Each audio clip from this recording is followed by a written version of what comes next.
Hello बच्चों, let's read this question and the question says that the diagonals of a parallelogram are.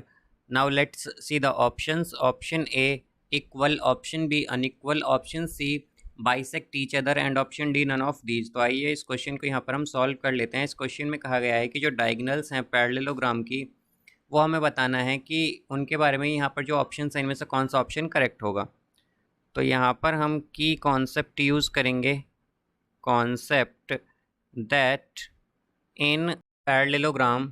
तो parallelogram में हमारे पास क्या होता है कि जो डायगोनल्स होती हैं वो बाइसेक्ट करती हैं एक दूसरे को. Diagonals bisect each other. Bisect करने का मतलब होता है कि एक दूसरे को इक्वल पार्ट में डिवाइड करती हैं. Each other.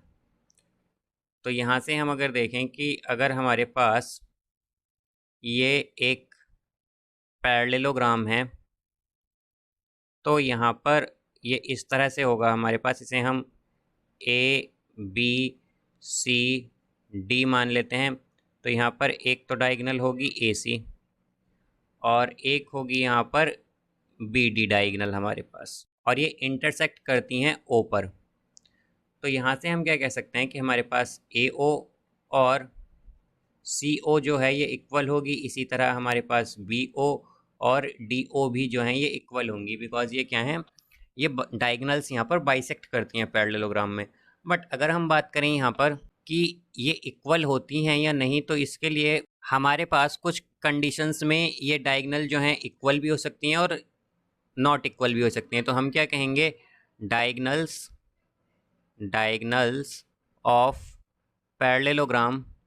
डायगोनल्स जो होती हैं पैरेललोग्राम की मे और मे नॉट बी इक्वल.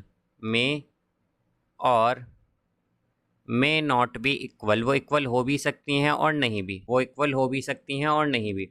तो इसलिए यहाँ पर ये इक्वल होना है नॉट इक्वल होना है, यहाँ पर ये कंडीशंस पर डिपेंड करता है. ये कोई हमारे पास फिक्स नहीं है कि हमेशा इक्वल ही होंगी या अनइक्वल ही होंगी.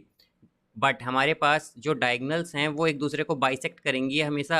हर कंडीशन में पैरेललोग्राम में सेटिस्फाई करता है, ये फिक्स है ये.